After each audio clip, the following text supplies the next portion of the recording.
everyone, my name is Shivika and I am studying in class 10th. आज की इस video में हम CBSE क्लास 10th मैथमेटिक्स के चैप्टर 8 इंट्रोडक्शन टू ट्रिग्नोमेट्री की जो एक्सरसाइज 8.1 है अकॉर्डिंग टू न्यू सिलेबस उसके 7th क्वेश्चन को सॉल्व करेंगे। इससे पहले हम 8.1 के first, second, third, fourth, fifth, sixth question को सॉल्व कर चुके हैं। अगर आपने वो वीडियोस नहीं देखे तो डिस्क्रिप्शन में उसका लिंक दिया गया है, वहां से आप सभी क्वेश्चन के सॉल्यूशन देख सकते हो। तो आइए देखते हैं यहाँ पे 7th क्वेश्चन क्या है। If cot theta is equal to 7/8 evaluate 1 plus sine theta into 1 minus sine theta upon में 1 plus cos theta into 1 minus cos theta, और दूसरा पार्ट है इसका कोट स्क्वायर थीटा। एक एक करके दोनों पार्ट को सोल्व करेंगे। तो सबसे पहले देखो ये क्या कह रहा है कि हमारा कोट थीटा जो है वो इक्वल है 7/8 के। पहली बात 8.1 एक्सरसाइज के अंदर जब हमें ट्रिग्नोमेट्रिक रेशियोज की बात चल रही है तो हम एक ट्राइंगल बना लेंगे। किस तरीके का ट्राइंगल होना चाहिए, और वो होगा हमारा एक राइट एंगल ट्राइंगल। तो यहाँ पे मैं एक राइट एंगल ट्राइंगल बना देती हूँ। ठीक है, ये हो गया आपका राइट एंगल ट्राइंगल। इस राइट एंगल ट्राइंगल को नाम भी दे देते हैं कि ये है हमारा ट्राइंगल ABC। ठीक है, और C के ऊपर मैं कह देती हूँ कि हमारा 90 डिग्री बन रहा है। ये हो गया आपका 90 डिग्री। अब देखो हमें दिया गया है कि कोट थीटा बराबर है 7/8 के। क्या गिवन है हमें? That cot theta is equals to 7/8। अब ये क्या हुआ? 7/8 रेशो हुआ कोट थीटा का। अब कोट थीटा का किन दो साइड का रेशो माना जाता है, यानी किन दो साइड्स के रेशो को हम कोट थीटा कहते हैं? याद करो, याद नहीं आ रहा? उसके लिए हमने एक ट्रिक याद की थी ना हमारे एक्सप्लेनेशन वीडियो में। ट्रिग्नोमेट्री का जो था उसमें क्या थी ट्रिक हमारी कि पप्पू बोला पापा हरी हरी बोलो सोना चांदी तोलो। पप्पू बोला पापा हरी हरी बोलो सोना चांदी तोलो। तो इसमें s क्या है? साइन है जिसका हो जाएगा p/h। कोस क्या है? कोस c हमारा कोस है, दैट इज b/h, और tan है हमारा p/b। Right, perpendicular upon hypotenuse, base upon hypotenuse and perpendicular upon base. अब बात चल रही है कोट की, तो हमने ये भी देखा था कोसेक साइन का उल्टा होता है, सेक कोस का उल्टा होता है, और कोट टेन का उल्टा होता है, रेसिप्रोकल ऑफ 10। तो यहाँ पे इसका उल्टा कर दो तो ये क्या बन जाएगा?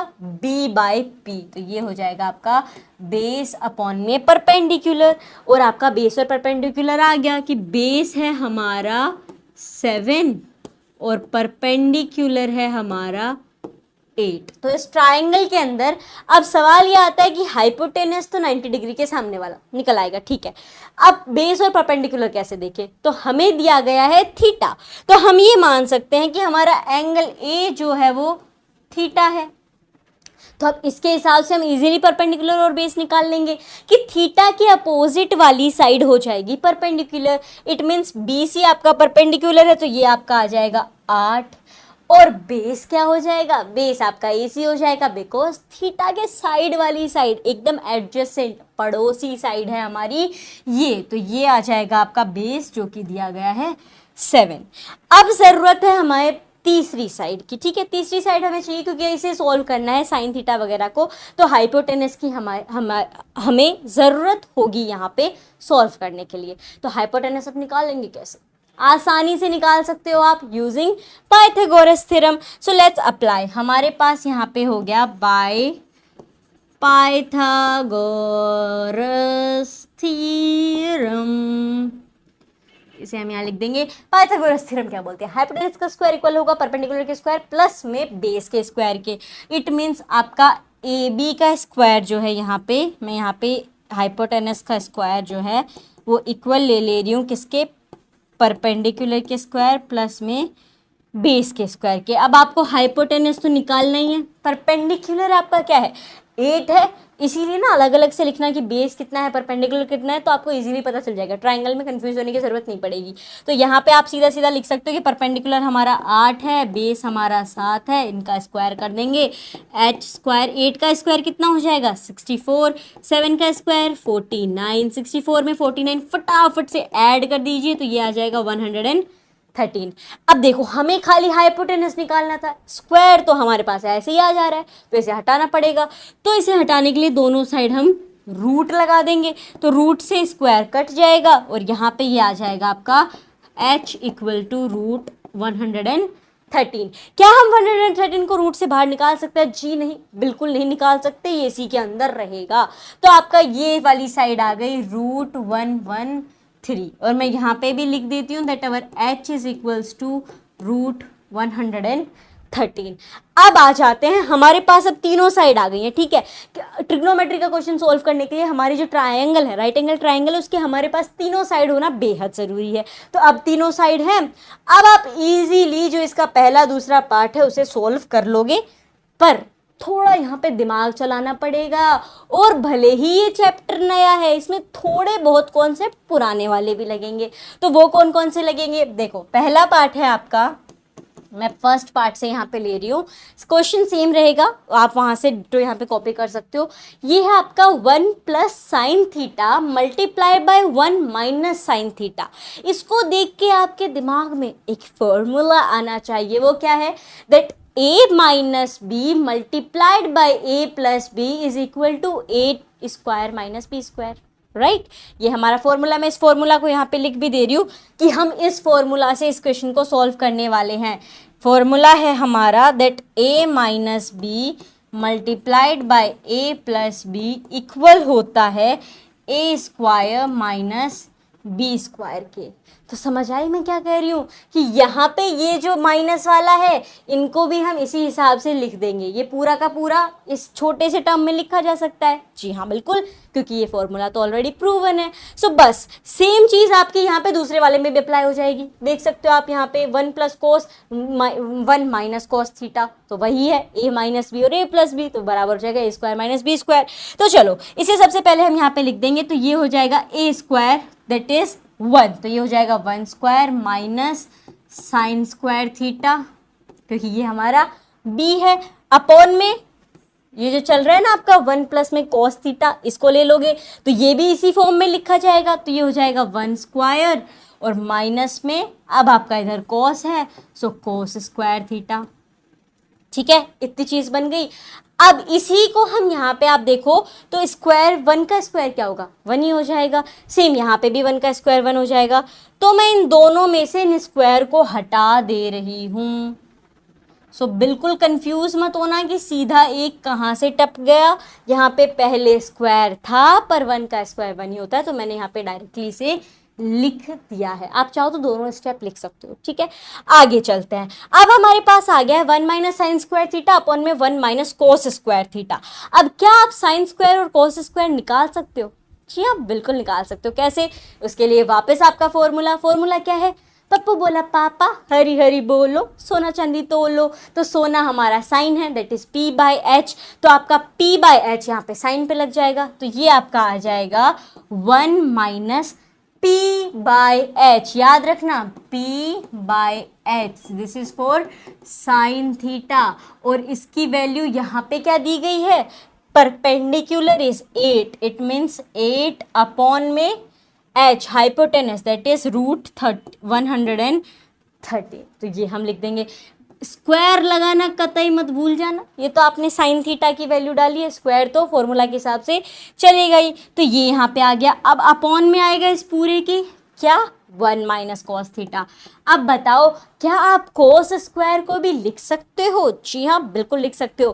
कोस किन दो साइड का रेशियो होता है? यहाँ पे देखो आपके पप्पू बोले पापा के अंदर C चांदी वाला कोस है, it means b by H, base upon में हाइपोटेनस, राइट। हाँ, तो ये है आपका कोस थीटा। तो बेस अपना कितना है यहाँ पे? 7, तो ये हो जाएगा 7 अपॉन में रूट 113। पूरा का पूरा स्क्वायर में चलने वाला है। आई होप आपको इतनी चीज़ें क्लियर हो गई होंगी अब तक जो भी हमने किया है। एक एक स्टेप को ध्यान से समझते चलिएगा। ये थोड़ा सा लेंथी क्वेश्चन है बट इजी है, जस्ट समझने की देरी है। अब यहाँ पे अगर हम देखें तो हमें कहा गया है कि इनका स्क्वायर कर दो, राइट। तो मैं इसी स्टेप को इस साइड कंटिन्यू कर रही हूँ। ठीक है, इधर मैं लगा देती हूँ। अब आपका क्या है यहाँ पे 8 अपॉन में रूट 13, इनको स्क्वायर कर देंगे तो कर दीजिए। तो ये हो जाएगा 1 माइनस 8 का स्क्वायर 64 अपॉन में रूट 13 जो था 113 था, उसका रूट हट गया। स्क्वायर से रूट हट जाता है ना, तो वो हट गया। अपॉन में आपके पास बच गया 1 माइनस 7 का स्क्वायर 49, और यहाँ से भी 113 था, इसका भी रूट स्क्वायर से हट गया। अब आप देख सकते हो कि यहाँ 13 है, यहाँ 1 है, so we can take LCM और इनके डिनोमिनेटर 1 कर सकते हैं, तो ये 13 1 सा 13 ही हो जाएगा आपका। तो इसे हम सीधा सीधा यहाँ पे लिख देंगे कि 13 1 सा 13 माइनस का 64 अपॉन में 113 रहेगा, एलसीएम हो गया। उसके बाद यहाँ पे अपॉन में आ जाओ तो सेम चीज़ जाएगी, 113 माइनस में 49 अपॉन में 113। यहाँ पे भी क्या किया, इसका एलसीएम लिया ताकि डिनोमिनेटर जो है वो सेम हो जाए। तो यहाँ पे तो क्या आएगा, 113 ऊपर 1 ही था तो उसे मल्टीप्लाई कर दो तो वो 113 आ जाएगा। तो उस हिसाब से हमने यहाँ पे लिख दिया। अब देखो यहाँ पे भी 113 है, यहाँ पे भी, तो यहाँ से ये कट हो जाएगा। अब चूंकि ये कैंसिल आउट हो गया है, यहाँ पे इसको अलग उसमें कर देते हैं, जो हमारा सॉल्यूशन है ये इधर चल रहा है, ठीक है, ये सारा सेम है। अब यहाँ पे हो जाएगा हमारे पास कि ये हमने यहाँ काट दिया, तो 113 में से हमें क्या माइनस करना है, 64, सो कर दो। 113 में से 64 गया तो आपके पास बचेगा 14, और 113 में से 49 गया तो आपके पास बच जाएगा 64। ये आपका आंसर निकल के आ गया। जी हाँ, ये आपके फर्स्ट पार्ट का आंसर हो जाएगा यहाँ पे, दैट 49 अपॉन में 64। ये जो भी वाइट के अंदर है ये पूरे इसके स्टेप्स हैं, यहाँ से ऐसे गया है, फिर ऐसे गया है और फिर यहाँ पे आया। Is it clear? पहले वाले का आंसर निकल के आ गया है। अब हम बढ़ते हैं सेकंड की तरफ, जो हमारा सेकंड पार्ट है। सेकंड पार्ट हमें क्या दिया गया है, सेकंड पार्ट में हमें दिया गया है कोट स्क्वायर। यहाँ पे मैं करती हूँ second part, it's given coat square theta. अब ये कैसे निकालेंगे, अब जरा आप वापस अपने सवाल पे आओ। आपको सवाल में क्या दिया था, cot theta is equal to 7/8। क्या गिवन था हमें, cot theta is equals to 7/8, पर हमें ज़रूरत है कोट स्क्वायर थीटा की। तो उसके लिए क्या कर सकते हैं, उधर भी अगर मैं स्क्वायर लगा दूँ तो इस साइड भी ये स्क्वायर बन जाएगा, दोनों साइड इक्वेशन बराबर हो जाएगी, तो ये हो जाएगा 7/8 का square. So cot square theta would be equal to 7/8 का स्क्वायर, स्क्वायर कर दो, 7 7 सा 49, 8 8 सा 64, और ये आ गया आपका आंसर। जी हाँ, बस इतना सा ही था ये सेकंड वाला पार्ट। तो फर्स्ट वाले पार्ट में आपको थोड़ा सा दिमाग लगाना था, पहले पाइथागोरस थ्योरम लगा के तीनों साइड निकाल ली हमने ट्राइंगल की।